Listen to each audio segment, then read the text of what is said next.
Assalamualaikum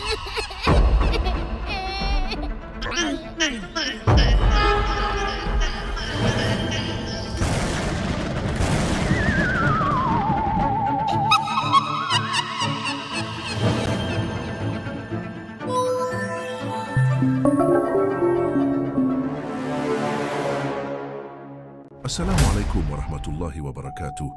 Pemirsa yang budiman, dengan segala kerendahan hati izinkan saya bersama PDK TV Channel mempersembahkan sebuah kumpulan cerita menarik dan semoga sajian cerita pendek ini harapannya sekeluarga dapat terhibur.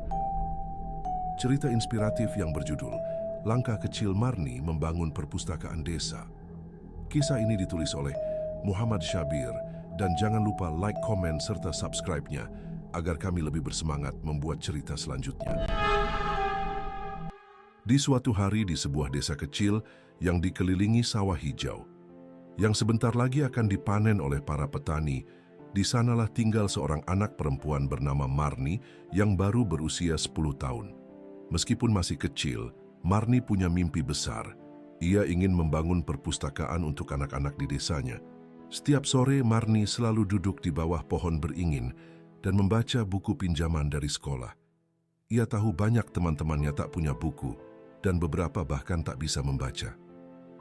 "Aku ingin semua anak bisa merasakan serunya membaca seperti aku," kata Marni pada ibunya.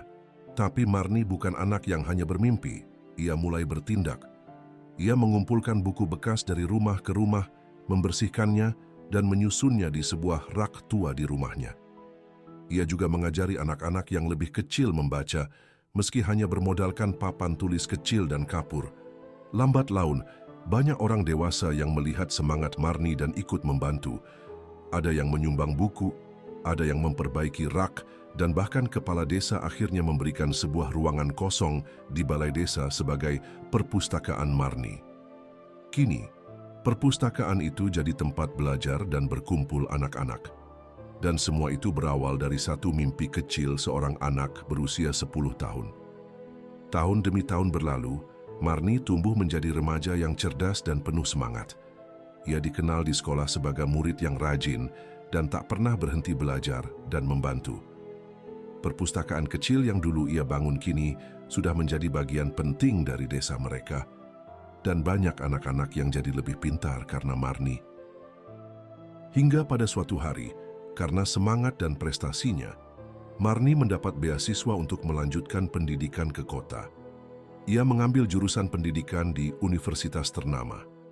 Awalnya, ia kesulitan menyesuaikan diri di kota besar, tapi ia tak pernah melupakan tujuannya.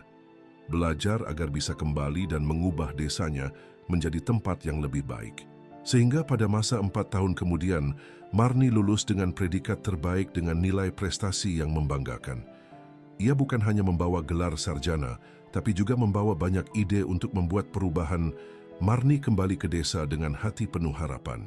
Ia mendirikan sekolah kecil yang mengajarkan keterampilan hidup, mendidik anak-anak dan juga para ibu, serta memperluas perpustakaan desa.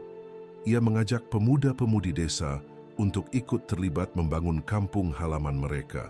Sekarang Marni bukan hanya dikenal sebagai gadis kecil yang suka membaca, tapi juga sebagai tokoh desa muda yang mengubah mimpi masa kecilnya menjadi cahaya bagi banyak orang.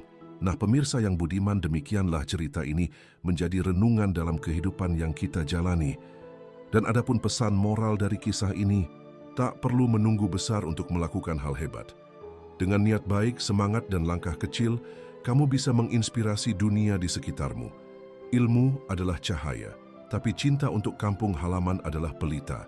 Tak peduli sejauh apa kamu pergi, pulang dengan ilmu dan hati yang tulus bisa membawa perubahan besar bagi banyak orang. Para pemirsa yang dirahmati oleh Allah, demikianlah cerita yang penuh inspirasi dan mengharukan. Semoga kelak anak kita senantiasa menjadi anak yang soleh dan solehah di kemudian hari, serta berguna buat bangsa dan agama. Baiklah para pemirsa, sebelumnya, saya ucapkan terima kasih atas kesediaan waktunya menyimak cerita ini. Dan jangan lupa like, komen, dan subscribe-nya agar kami lebih bersemangat membuat cerita selanjutnya. Wassalamualaikum warahmatullahi wabarakatuh.